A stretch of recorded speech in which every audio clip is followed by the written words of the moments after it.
काल पुण्यात मागासवर्गीय आयोगाची बैठक पार पडली आणि मराठा समाजाला लवकरात लवकर टिकणारं आरक्षण कसं देता येईल यासाठी ती मागासवर्गीय आयोग काम करत आहे। आणि आता ओबीसी व्हीजेएनटी जनमोर्चाचे अध्यक्ष आपल्यासोबत आहेत। त्यांचा या मागासवर्गीय आयोगालाच विरोध आहे। नक्की का विरोध आहे आणि आपली नक्की मागणी काय आहे? नाही, मागासवर्ग आयोगाला विरोध नाही, परंतु मागासवर्ग आयोग काय काम करते या गोष्टीला विरोध आहे। आणि मागासवर्ग आयोग आत्ता नेमला, पहिला सगळ्या अध्यक्षांनी राजीनामे दिले, सदस्यांनी राजीनामे दिले, का दिले माहीत नाही। गेली 2.5-3 वर्ष यांनी काम केलं। मागच्या अध्यक्षाला पण आम्ही भेटून त्यांच्यासोबत चर्चा करायचो, परंतु काल अध्यक्षाची मी भेट घेतली। त्यांनी एकच सांगितलं, या गुप्तता पाळलेली आहे। म्हणजे आयोगाची बैठक आहे आणि ती गुप्तता, कशा प्रकारचे निकष लावले ते आम्हाला माहीत नाही। सामाजिक असो, आर्थिक असो, शैक्षणिक असो, हे कशा प्रकारचे निकष आहेत हे निकष जर आम्हाला माहीत नसले तर तुम्ही याच्यावर कशी बैठक घेणार, कसं सर्वेक्षण करणार, ह्याच्यावर आमचा आरोप आहे। त्यामुळं आपलं मराठा समाजाच्या आरक्षणाला विरोध नाही तर आयोगाच्या कामाला विरोध आहे। नाही, मराठा समाजाच्या आरक्षणाला विरोध नाही असं नाही। मराठा समाजाला आरक्षण टिकणारं मिळावं ही आमच्या महाराष्ट्रातल्या ओबीसीची भूमिका आहे। सगळ्या नेत्यांचं पण तेच आहे, पण ओबीसीतून आरक्षण नाही। परंतु गेली ह्या सगळ्या ज्या प्रक्रियेमध्ये जर राज्याच्या मुख्यमंत्र्याला असं वाटत असेल, दोन्ही उपमुख्यमंत्र्यांना जर वाटत असेल तर महाराष्ट्रातली जनगणना करा।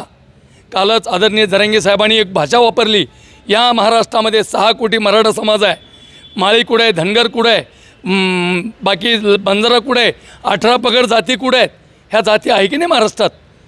सरकारला माझं आव्हान आहे, जर तुम्हाला न्याय द्यायचा असेल तर जनगणना करा। 10 दिवसामध्ये जनगणना होती, का करत नाही तुम्ही? कुठल्या पद्धतीत चाललं हे सगळं? त्यामुळं महाराष्ट्र राज्याला, या सरकारला माझं आव्हान आहे की तुम्ही आता जनगणनाच केली पाहिजे, नसता महाराष्ट्रातलं सुद्धा ओबीसी त्याच पद्धतीने रस्त्यावर उतरीन आणि मुंबईसुद्धा आम्हाला काही लांब नाही। काल आपण मागासवर्गीय आयोगाचे जे अध्यक्ष शुक्रे आहेत त्यांची भेट घेतली, त्यांच्याशी आपली काय चर्चा झाली? काहीच चर्चा झाली नाही। त्यांना निवेदन दिलं आहे, माझ्या मागण्या त्यांना सांगितल्यात, या महाराष्ट्रातल्या ओबीसीचं जे काही भावना आहेत ते त्यांच्याशी बोललो आहे। नाही ठीक आहे, मी म्हटलं साहेब आता बैठक चालली, बैठकीत काय ठरलं, निकष कसे लावले? नाही, त्याची गुप्तता पाळण्यात आलेली आहे। गुप्तता एक आयोगाचे अध्यक्ष आहेत, त्या आयोगामध्ये आम्ही पण येतो आहे, आम्ही पण समाज आहे, आम्ही पण त्या आयोगाचा एक नागरिक आहेत कुठंतरी, आणि आमचंच काम करायचं आहे। आणि हे काम जर आम्हाला नाही कळलं तर आम्हाला ही गोष्ट मान्य नाही। महाराष्ट्रातला ओबीसी 18 पगड जातीचे लोक याच्यावर विश्वास ठेवणार नाही।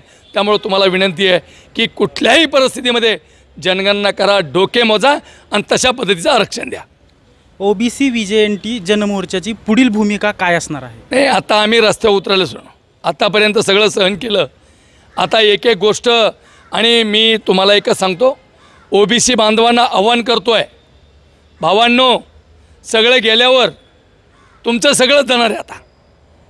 आता सगळं गुप्ततेमध्ये चाललेलं आहे, सगळं गुप्त बैठक आहेत, गुप्त आयोग आहे, गुप्त सरकार आहे, हे सगळं गुप्त आहे। आणि जर तुम्हाला येणाऱ्या पिढ्या वाचवायच्या असल्या, तुमचे होणारे पारंपरिक जे काही सगळ्या शैक्षणिक असेल, आर्थिक असेल, सामाजिक असेल, हे जर पळायचं असेल तर तुम्हाला याच्यावर विचार करणं आवश्यक आहे, संघटित होणं आवश्यक आहे, सगळ्यांनी एकत्र येणं आवश्यक आहे, आणि वेळ आली तर मुंबईसुद्धा जाणं आवश्यक आहे। नक्कीच। तर मागासवर्गीय आयोगाच्या गुप्ततेला त्यांचा विरोध आहे। अजिंक्य धायगुडे, जय महाराष्ट्र न्यूज, पुणे।